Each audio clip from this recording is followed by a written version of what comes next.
1월 16일 살아계신 하나님의 말씀 베드로전서 4장 1절부터 3절 말씀 가지고 고난과 역경은 때가 돼야 지나간다라는 제 말씀드립니다. 우리 다 잘 아시겠지만은 우리 인생이라고 하는 바다를 항해하는데 우리에게 시시때때로 폭풍우가 닥치고 풍랑일 때가 있죠. 이게 어떤 서정적인 표현인지 잘 아실 줄 믿습니다. 그게 우리는 예기치 않은 고난과 역경 속에서 좌절하고 힘들어할 때가 많지요.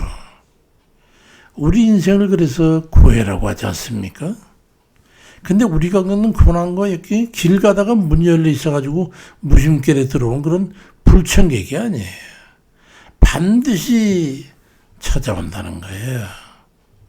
하나님의 선한 목적을 숨기고 우리를 연단하기 위해 찾아온 하나님의 사자로 하는 그런 인식을 가져야 되는 거예요. 그래서 하나님 뜻을 깨닫고 천국의 소망을 붙잡는 그런 시간 되시길 바랍니다. 인생을 겪게 되는 고난과 역경은 우연이라는 게 없어요.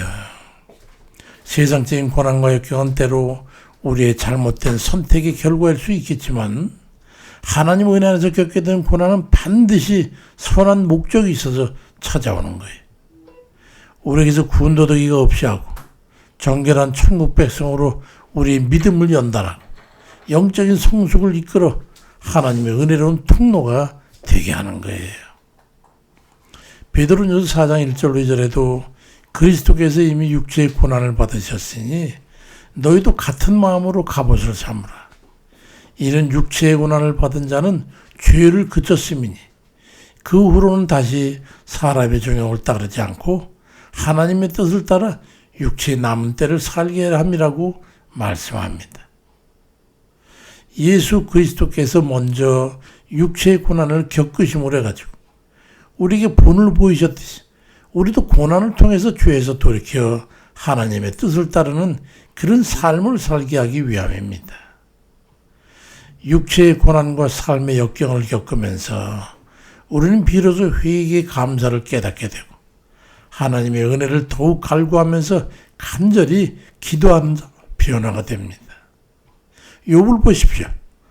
욥은 하루아침에 모든 재산과 자녀를 잃고 심한 육체의 고통까지 겪었어요. 그는 고난 속에서 하나님을 원망할 수도 있었지만은 내가 못해서 알몸으로 나왔기 때문에 또한 알몸으로 그리로 돌아갈지라. 주신 이도 여호와시요 거두신 이도 여호와시니 여호와의 이름이 찬송을 받으실지니라 하고 욥기서 1장 21절에서 믿음의 고백을 합니다. 그의 고난에 헛되지 않았어요. 그 고난의 시간을 통한 욥은 욥기 42장 5절에 보니까 내가 죽게 되어 귀로 듣기만 했더니 이젠 눈으로 주를 배웠나이다. 그 7년 그 대환란과 역경을 통해서 그가 겪은 영적인 경험은 말로도 할 수 없는 게 됐어요. 더욱 깊은 영적 통찰을 얻게 됐고 하나님 그에게 이전보다 더 큰 복을 내려주셨어요. 욥의 고난은 그를 더욱 성숙한 믿음의 사람으로 만들게 된 거죠. 나네아 영대기의 저자였던 이 C.S. 루이스는 그 순전한 기독교라는 그 책에 글에서 믿음은 우리의 고통을 설명해 주진 않지만 우리의 고통 속에서 하나님께서 동반자가 되어주신 것을 깨닫게 한다고 말했어. 우린 고통은 하나님께 가까이 가는 길이지 고난 그 자체가 아니라는 걸 알아야 합니다. 세상적인 즐거움과 종욕의 과거로 돌아가려고 하지 마세요. 그건 고난과 역경의 줄이 됩니다. 우리는 육체가 원하는 육신의 정욕과 안목의 정욕과 이생의 자랑 같은 것의 유혹을 따라가려고 눈치 보지 말아야 돼. 이미 그건 지난 과거에 있었던 일이지 다시 거기에 잡혀서는 안 된다는 거. 거기에 자신을 맡기면 안 됩니다. 다시 죄악으로 되돌아가는 건 그건 비참한 거예요. 지나간 때의 험한 삶으로 그리고 고통과 괴로움과 모든 좌절과 낙심과 절망의 상으로 되돌아가는 그건 영혼의 퇴보를 의미하고 죽음의 자리로 돌아가는 거예요. 우리의 믿음은 과거의 죄악을 끌어내고 새로운 길로 나아가야 합니다. 그래서 베드로전서 4장 3절에 너희가 음란과 정욕과 술 취함과 방탕과 향락과 무와 우상 숭배를 하여 이방인의 뜻을 따라 행한 것은 지나간 대로 족하다고 말씀하고 또다시 그로 접어 들어가서는 안 된다는 거지요.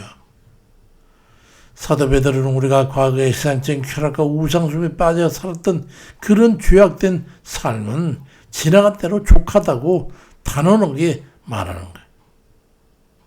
우리가 깨닫고 나면 더 이상 그런 삶에 얽매이지 않고 하나님 뜻에 합당한 삶을 살아야 되는 거지.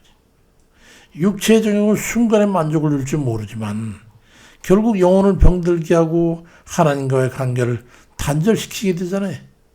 그러니 우리 성령의 인도하심을 따라 죄악의 유혹을 물리치고 한 발 앞서 나아가서 주님을 따라가야 되는 거지. 우리는 돌아갈 곳이 없는 퇴로가 끊긴 사람들이에요. 죄악된 세상 우리들이 속해 있던 그런 절망의 애굽임을 잊지 말아야 합니다. 죄를 짓고 죄책감에 괴로워하면서 자유가 없는 삶을 살던 것은 이제 지나간 대로 족하다고 사도 베드로는 얘기하고 있어요. 세상과 천국은 무한대 정반대 방향으로 가고 있다는 걸 잊지 마십시오.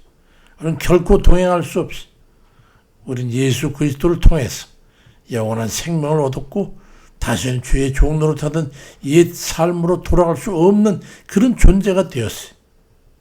그러니 우리는 세상의 길에서 돌이켜 영원한 생명으로 들어온 사람들이 오직 이 길을 앞으로 가야 되는 거지 뒷걸음치는 것은 없는 거예요. 로마서 8장 13절에 너희가 육신대로 살면 반드시 죽을 것이라. 영으로 몸의 행실을 죽이면 살 것이라고 말씀하죠. 삶의 길로 갈 겁니까? 죽음의 길로 돌이킬 겁니까? 사도 바울은 육신을 따르는 삶은 죽음에 이르지만 성령을 따라 몸의 행실을 죽이면 영생을 얻는 새 삶을 얻게 될 거라고 말씀하고 있어요. 이럴 때 우리를 지키고 세우는 역할을 바로 고난과 역경이라는 교육과정을 통해서 하나님께서 지도하신 거예요. 하나님의 은혜로 평안이 지속되고 일탈이 허용된 듯한 그런 암묵적 상황이 지속되면 인간은 참으로 어리석게도 욕망과 죄의 미혹이 바람부터 스며들어가지고 흡사 죄를 적당히 섞어도 되는 것처럼 인식하게 되고 그때에 바로 외력을 가해서라도 우리가 과거에 죄악된 삶으로부터 완전히 단절되도록 우리 하나님께서 역사하시는 거예요. 고난과 역경의 의미가 바로 그겁니다. 그리스도인들은 이제 옛 자아를 벗어 성령 안에서 새로운 삶을 시작한 사람들 아닙니까? 다시 홍해를 건넌 이스라엘 백성이 다시 애굽으로 돌아갈 수 없었던 것처럼 우리 또한 죄악된 세상으로 되돌아갈 퇴로가 끊긴 그런 존재들이잖아요. 고난과 역경의 과정을 거치면서 무뎌진 의식을 일깨우고 오직 주님 안에서 전진하며 천국을 향해 나아가게 되는 거예요. 고통과 괴로움이 일시적으로 온다 해서 낙심할 것이 아니라 하나님께서 나를 깨우시는구나 깨달으면 되는 거예요. 등산을 하던 사람이 거친 바위로 다 실수로 그만 발을 헛디뎌가지고 떨어진대. 다행히 그 나뭇가지를 붙잡았어. 아래는 천길랑 떨어지. 위를 보니까 떨어진 거리가 짧아서 조금만 더 힘을 내면 안전한 곳으로 올라갈 수 있어. 그건 다시 내려갈 생각을 버리고 최선을 다해서 위로 올라가 안전한 다리를 건너 생명을 구원할 수 있었어. 고난과 역경의 과정을 통해서 얻게 되는 경험이 바로 우리로 하여금 앞으로 나아가게 하는 거야. 고통과 어려움이 있다 할지라도 앞으로 가는 게 우리 인생임을 깨달아야 합니다. 우리에게 있어서 죄는 지난날에 지은 것만으로도 충분한 거 아니겠어요? 이제 우리는 주 안에서 새로운 피조물이 되었으니까 그리스도의 고난을 우리의 갑옷으로 삼고 고난을 통한 연단을 통해 얻은 그 의의 열망을 가지고 죄악 세상의 달콤함보다 천국의 소망을 크게 가지고 하나님 나라의 알곡으로 영생 살기를 결단하고 실행하는 그런 모든 성도님 다 되시기를 주의 축원드립니다.